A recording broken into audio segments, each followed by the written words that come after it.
eu consigo visualizar o cara que tá com dificuldade no país dele, até o cara cometer o crime, né? E ele quer zerar a vida, né? Resetar e ir para lá. Agora, esses especializados, esses caras, o melhor material do país dele, né? Que a gente citou vários, serviço secreto inglês, o Navy SEALs, o cara da KGB... Esses camaradas tudo assim, altamente especializados, altamente testados, experimentados, o que leva eles a irem para a Legião Estrangeira Francesa? Cara, em regra, assim, né? Eu perguntei isso pro americano. O que acontece? Ele disse que ele serviu o Marine Corps durante 5 anos e ele nunca entrou em conflito. Esse foi um outro americano, porque tem vários americanos na Legião Estrangeira Francesa. Tem muito americano que foi servir a Legião Estrangeira Francesa.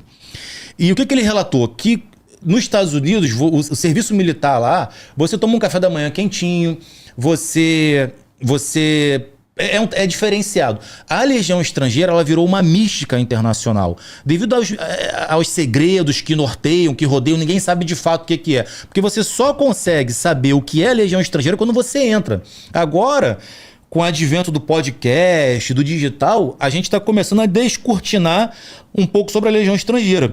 Mas até 2, 3, 5 anos atrás, ninguém sabia o que era. Ou você vai e entra, banca, suporta o processo e paga a tua etapa, ou você não tem como saber o que é Legião Estrangeira. E aí, a Legião Estrangeira começou a ficar muito famosa no mundo inteiro. Por exemplo, se a galera der um Google aí, teve um oficial do exército americano. Cara, a gente não tá falando de um soldado, não, a gente tá falando de um oficial. Foi a primeira vez da história que um oficial americano deserta.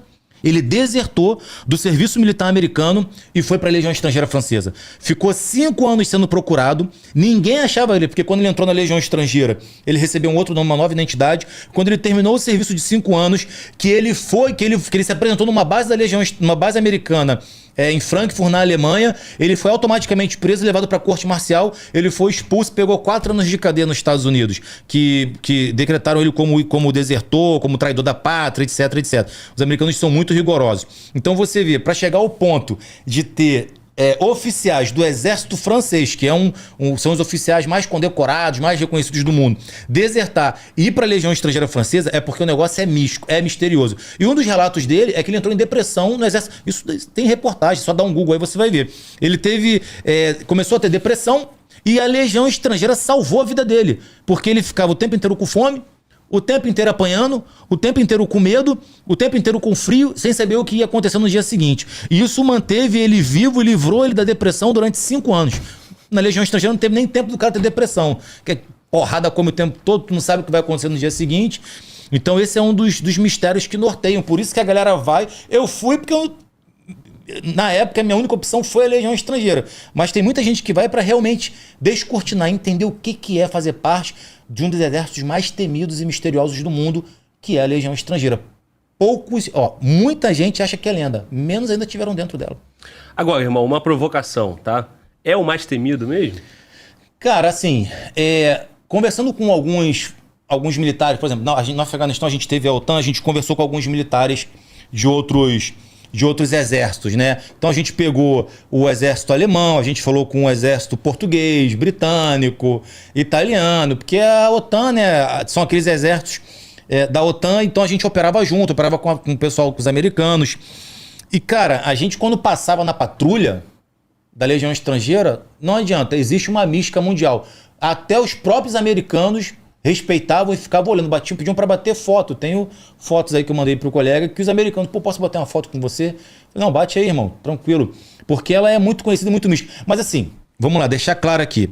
Eu sei que vai ter colega brasileiro, isso vai criar polêmica, não tem problema, o colega vai ficar chateado comigo, vai levar pro coração, não tem problema, pode levar pro coração, depois manda o chat aí. O exército mais poderoso do mundo, e hoje, eu sei porque eu tô morando nos Estados Unidos, convivo com militares lá, parte de segurança, protocolo de segurança, então eu tenho autoridade e propriedade para falar. Um dos exércitos, o exército mais, para mim, tá na minha visão, o exército mais poderoso do mundo é o exército americano. Tem o exército russo, depois a gente pode falar, é uma outra parte nuclear ali. A maior quantidade de ogivas nucleares, ok, são dos russos. Mas a maior tecnologia e poder de letalidade é do exército americano. Então, o exército americano ele é o mais respeitado e o mais temido. Mas a legião estrangeira, não pela tecnologia ou poder de letalidade, mas pelo perfil, pela mentalidade, pela resiliência dos legionários de suportar um processo tão rigoroso, tão agressivo e tão cruel que é você ser um legionário. Eu não estou aqui pagando pau para a legião estrangeira, não. É de fato, realmente o que eu estou falando aqui, sem tirar e sem colocar. Então existe uma mística, que não sou eu que falo, que é um exército relativamente temido, entendeu? E aí, como tem várias nações ali, camaradas que já foram militares do exército americano, do russo e tal, eles vão deixando relatos e isso vai corroborando o que você está falando. Sim, sim, isso é... Porque foi experimentado em várias batalhas, mas também tem a experiência de lidar com os outros de outros países, né? Outros exércitos. Sim. Agora, você colocou um elemento, cara, interessante, que é o perfil do legionário, né? Aí então você falou assim, pô, tem um russo, né?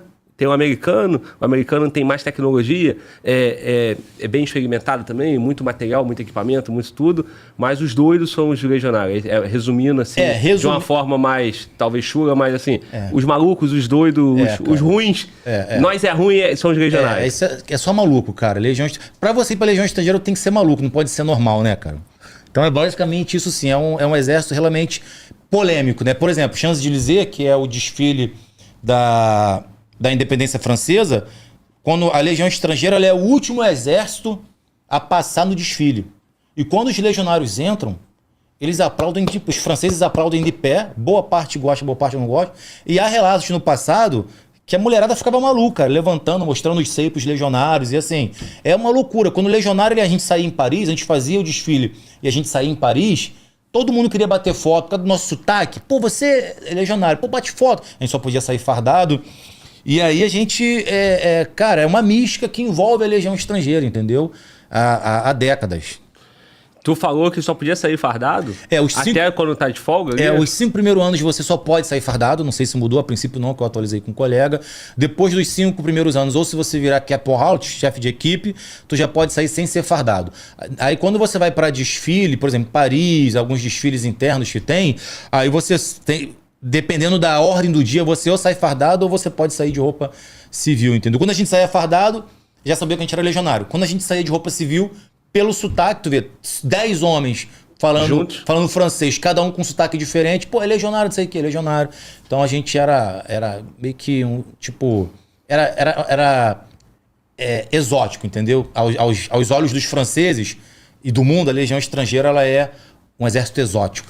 Irmão, tu já deu bastante elemento para que a gente consiga entender por que esse soldado é diferente, né?